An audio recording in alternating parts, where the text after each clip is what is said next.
bonsoir. Dans cette web série, je vais vous présenter toutes les techniques utiles pour préserver la vie de vos sols. Je crois que je les range là, non? C'est Johan. Vous allez voir, il pousse au maximum la technique du télégonflage. On va le voir. Dis donc, tu m'aurais pas écrasé quand même. Ah, t'as eu peur, hein? T'es pas un peu à plat là? Eh bien non, je suis à la pression pour travailler dans le champ. Là. Je suis descendu à 0,7 sur l'essieu avant. Bon, écoute, on va faire le tour de la machine et puis tu vas m'expliquer pourquoi tu as fait le choix du télégonflage, d'accord? D'accord. Je crois que toi, tu es en semi-direct. Et justement, donc on travaille plus les sols, donc le but c'est de ne surtout pas tasser les sols lors des interventions.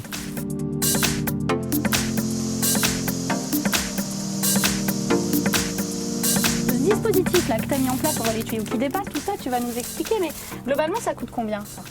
Environ 5 000 €, faut compter. Mais c'est pas un équipement de série, ça? Non, non, c'est une société qui fabrique du télégonflage. Du coup, je l'ai commandé. Il y avait quoi dans le kit là quand tu as reçu ton beau colis de la poste? Alors le kit, c'est les 4 valves tournantes sur chaque roue, plus un bloc, plus une unité de commande dans la cabine. Et ton bloc, il est là? Le bloc, il est là. Du coup, vous avez l'arrivée d'air qui est prise sur le système pneumatique du tracteur. Et vous avez 4 sorties qui correspondent à chaque roue, plus la commande qui est en cabine. Mais la grande question que se posent nos agriculteurs, c'est la question de la sécurité. Alors comment tu gères ça? Globalement, c'est sécure ton dispositif? J'évite de regonfler sur la route quand même pour pas avoir de conflit avec le freinage pneumatique du tracteur.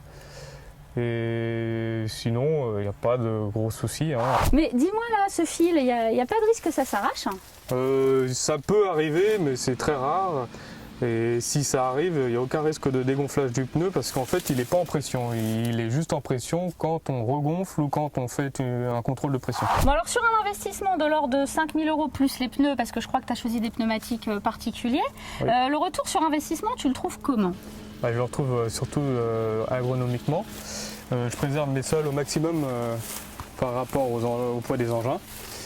Et aussi, on peut retrouver une limitation de la consommation de gasoil lors des transports sur la route en regonflant au maximum. Ensuite, je pense que les pneus vont mieux vieillir étant donné qu'on est toujours à la bonne pression. Donc sur l'usure des pneus, tu penses que tu gagnes quoi? 1 an, 2 ans?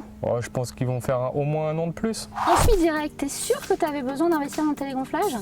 Oui, pour justement préserver nos sols qui sont quand même à tendance hydromorphe l'hiver. On est sur des sables limoneux. Pour préserver la structure au maximum, surtout lors des périodes de semis qui peuvent être faites dans des périodes un peu délicates comme en fin d'automne, on arrive toujours à aller dans les champs sans tasser les sols en surface. Bon, finalement, vous n'êtes pas si nombreux que ça à utiliser cette technique ni dans le département ni dans la région. Donc merci Johan de nous avoir partagé cette expérience.